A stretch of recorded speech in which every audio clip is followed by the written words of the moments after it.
बागेश्वर के पड़ोसी जिला यानी अल्मोड़ा से बीजेपी कांग्रेस के मंत्री और विधायक उपचुनाव के लिए ताबड़तोड़ प्रचार कर रहे हैं। अल्मोड़ा से कांग्रेस के विधायक मनोज तिवारी अल्मोड़ा बागेश्वर सीमा से सटे ग्रामीण क्षेत्रों में कांग्रेस प्रत्याशी के लिए वोट मांग रहे हैं। कांग्रेस की जीत का दावा करते हुए विधायक मनोज तिवारी ने कहा कि उपचुनाव में इस बार कांग्रेस इतिहास रचेगी। विधायक ने कहा कि बीजेपी प्रत्याशी पार्वती दास सिंपैथी से वोट हासिल करना चाहती हैं, लेकिन जनता इस बात को समझ चुकी है और अब जनता इस बार रोजगार, विकास और देश प्रदेश के हालात को देखते हुए वोट डालेगी। जनता नाराज तो है। जनता कहीं ना कहीं भावनात्मक जो तरीके से भारतीय जनता पार्टी मतों को लेने का प्रयास कर रही है, मुझे लगता है बिल्कुल जनता उस बात को समझ चुकी है। जनता आज विकास के मुद्दे को लेके, बेरोजगारी, कैसे रोजगार मिले उसको लेके, जो महिलाओं पे अत्याचार हो रहे हैं और जो हमारे युवा लगातार मांग उठा रहे हैं कि हमें रोजगार मिले करके, और उसके साथ साथ जो भी हमारे प्रदेश के केंद्र के ज्वलंत मुद्दे हैं उनको लेके अपने आप को ठगा महसूस कर रही है। तो मैं समझता हूँ कि कहीं पे भी इस सिंपैथी का प्रभाव नहीं पड़ेगा और निश्चित से इस बार जनता इस विधानसभा चुनाव में एक नया इतिहास रचेगी और यहाँ पर कांग्रेस के पक्ष में वोट भी देगी और कांग्रेस का प्रत्याशी चुनाव भी जीतेगा। और हमारे साथ नवीन ठाकुर बीजेपी प्रवक्ता फोन लाइन पर जुड़ चुके हैं। नवीन जी, बहुत स्वागत है आपका HNN 24/7 में। नमस्कार दिव्या जी, जिस तरीके से यहाँ पर लगातार आप बागेश्वर उपचुनाव के लिए तैयारियां कर रहे हैं, प्रचार प्रसार कर रहे हैं, इसी बीच कांग्रेस का ये कहना है कि बीजेपी इस बार सिंपैथी वोट लेना चाहती है, लेकिन जनता नहीं तैयार है इसके लिए, इस बार बदलाव होगा, क्या कहेंगे? देखिए, कांग्रेस ख्याली पुलाव हमेशा पकाती है।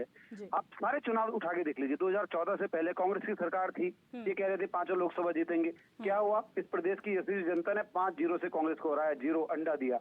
उसके बाद ये 17 में इसी प्रकार की बातें करते थे, कांग्रेस दोबारा आएगी। 11% समेट कर रख दिया इस प्रदेश की जनता ने।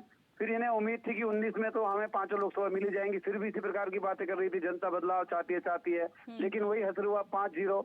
और ऐसे ही जो है इनको 22 में लग रहा था कि नहीं, चलो एक बार कांग्रेस एक बार भाजपा तो इस प्रदेश में चलता ही है, तो इस बार जो है हमें शायद मौका मिल जाएगा। लेकिन इस देश की यशस्वी जनता ने, इस प्रदेश की यशस्वी जनता ने उनको फिर से नकार दिया।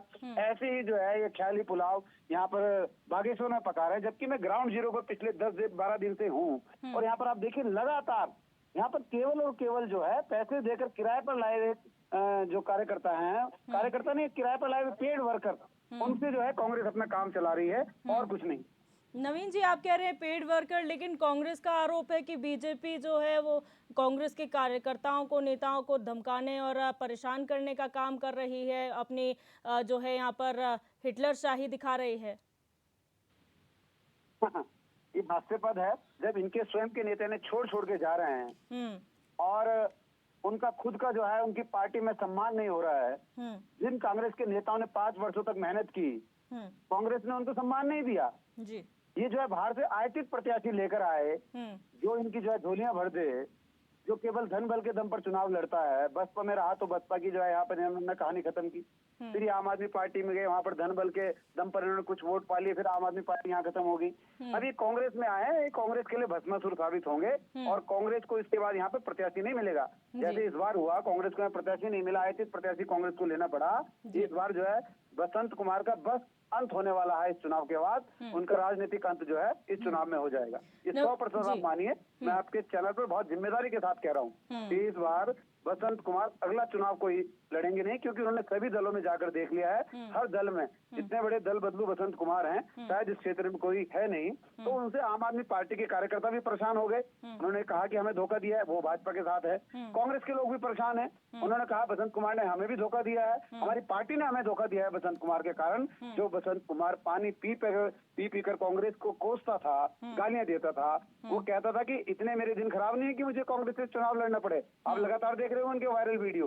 वो बसंत कुमार जिसे इतना अहंकार है अपने पैसे का, वो अपने कार्यकर्ताओं को कह रहा है, जो कांग्रेस के प्रत्याशी थे बालकृष्ण जी, उनको कह रहा है कि मैं कृष्ण भगवान का अवतार हूँ और मेरे पीछे जो बैग लेके चल देता है वो भाग्यशाली होता है, तुम मुझे छू लोगे तो तुम्हारी किस्मत बदल जाएगी। इस प्रकार के अहंकारी व्यक्ति को इस प्रदेश की भोली वाली जनता, बागेश्वर की भोली वाली जनता, देवतुल्य जनता बिल्कुल जिताने वाले नहीं है। और बागेश्वर तो वैसे ही भगवान भोलेनाथ की भूमि है, तो भोलेनाथ की भूमि में अगर पार्वती नहीं जीतेगी तो और कौन जीतेगा दिव्या जी। ठीक है, नवीन जी आप बने रहिए हमारे साथ शिषपाल सिंह बिष्ट जी भी फोन लाइन पर जुड़ चुके हैं। शिषपाल जी, बहुत स्वागत है आपका HNN 24/7 में। जी धन्यवाद आपका। आपने अभी जी। नवीन जी को सुना, वो ये कह रहे हैं कि आप लोग ख्याली पुलाव पका रहे हैं। हर बार के चुनाव में यही बात कही, इस बार जनता बदलाव चाहती है, लेकिन कुछ हासिल आप लोगों को नहीं हुआ। इस बार क्या नया होगा?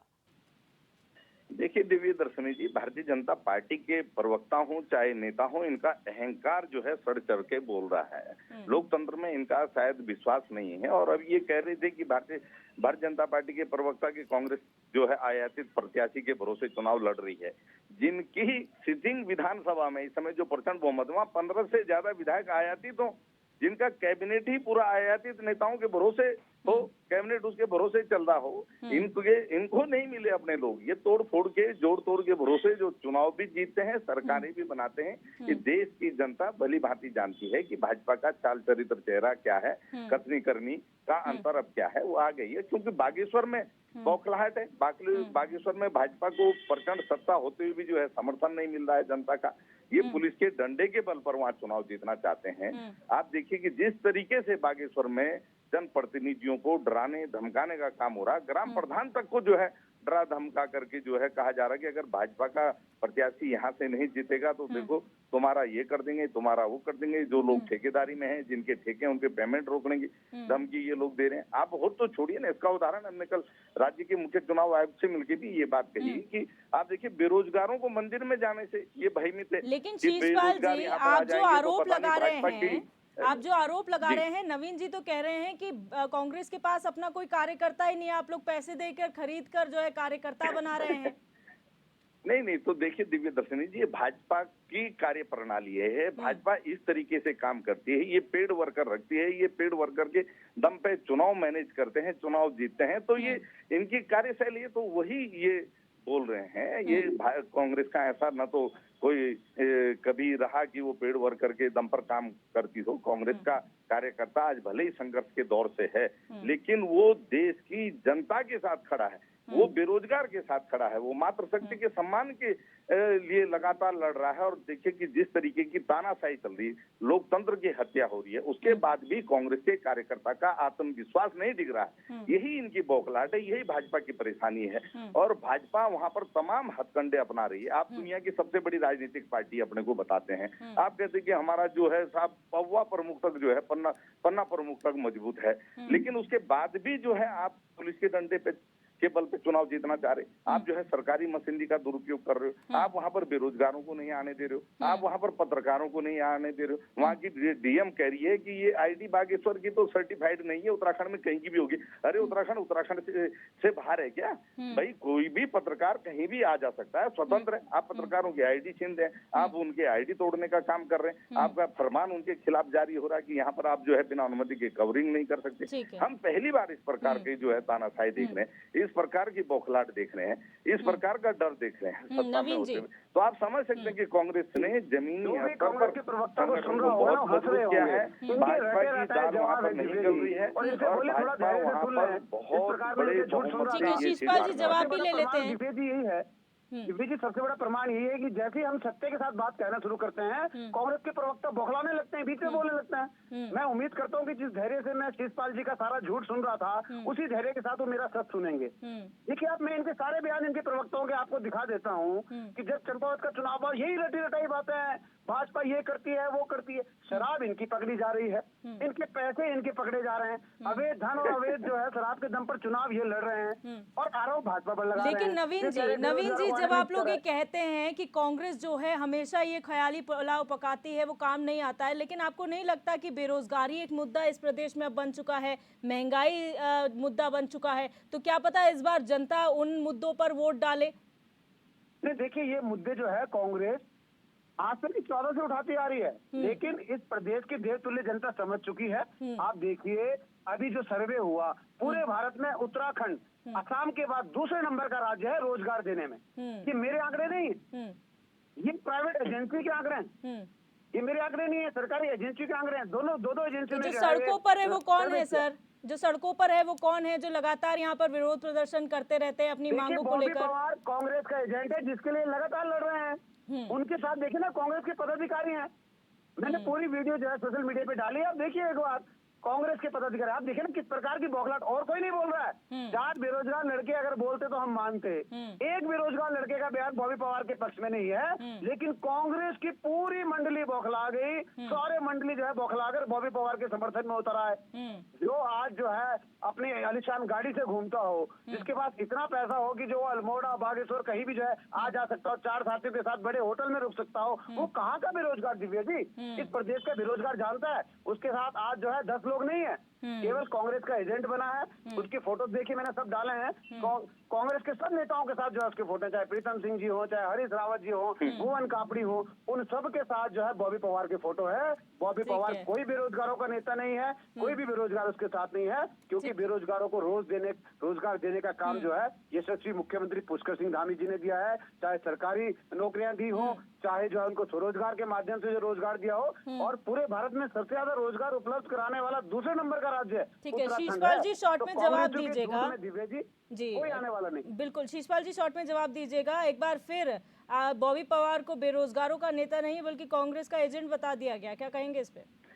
देखिए दिव्य दर्शनी जी, ये भाजपा के नेताओं की बौखलाहट है और किस प्रकार का झूठ ये बोलते हैं। बॉबी पवार वही बेरोजगारों के नेता हैं जिनके नेतृत्व में हजारों की संख्या में बेरोजगार देहरादून की सड़कों में उतरे, जिनको की तानाशाही पूर्ण तरीके से सड़क से हटाने का काम किया, झूठे मुकदमे उनके खिलाफ लगाए, पुलिस ने लाठी चार्ज करना पड़ा, और आप कह रहे हैं कि बेरोजगारों का नेता नहीं है बॉबी पवार। किस प्रकार की हास्यास्पद बात ये कर रहे हैं? ये कह रहे हैं कि कांग्रेस के नेताओं के साथ उनके फोटो है। अरे उनके फोटो तो प्रदेश के मुख्यमंत्री तक के साथ हैं। अगर आप देख लीजिए, वो प्रदेश के बेरोजगारों की समस्याओं को लेकर के सभी से मिलते हैं, सभी के दरवाजे पे जाते हैं, सभी से कहते हैं कि मेरे साथी बेरोजगार जो हैं उनके साथ न्याय नहीं हो रहा है, उनकी नौकरियां बेची जा रही हैं, सीबीआई जांच होनी चाहिए। सरकार तानाशाही से जो है बेरोजगारों को कुचलने का काम कर रही है, और यही बौखलाहट इनकी दिखाई दे रही है, क्योंकि आज प्रदेश का बेरोजगार लामबंद हो चुका है। भाजपा सरकार के लिए एक चुनौती बन गया है। बेरोजगार अपने अधिकार मांग रहा है, वो जागरूक हो गया, क्योंकि इनकी मनमानी नहीं चल रही है। बेरोजगार अपने हक के लिए उठ खड़ा हुआ है, लड़ रहा है, और ये भाजपा से हजम नहीं हो रहा है। ये बेरोजगार नेता को ये सहन नहीं कर पा रही कि वो बागेश्वर जाए या प्रदेश के दूसरे किसी क्षेत्र में जाए। अरे भैया, उसका प्रदेश है, अपने प्रदेश में जाने के लिए कोई प्रतिबंध है? आप बताइए। वो एक गाड़ी में भी नहीं जा सकता। ठीक है, आप दोनों का बहुत शुक्रिया अपनी बात रखने के लिए, और आप दोनों को शुभकामनाएं। आप लोगों की जो तैयारियां हैं वो कितनी कारगर साबित होती है 5 तारीख को जो मतदान होगा उसके बाद पता चलेगा। 8 तारीख को नतीजे आएंगे। फिलहाल ये जो दोनों ही दल हैं अपने तरफ से जो है प्रचार प्रसार कर रहे हैं, लेकिन आरोप प्रत्यारोप का दौर लगातार जारी है, जहां पर कांग्रेस की तरफ से कहा जा रहा है कि कांग्रेस कार्यकर्ताओं को, नेताओं को प्रताड़ित किया जा रहा है, तो वहीं बीजेपी भी इसे ख्याली पुलाव पकाना कह रही है कांग्रेस का, जो हमेशा किया जाता है। अब देखना ये होगा कि जनता किसके पक्ष में वोट डालती है।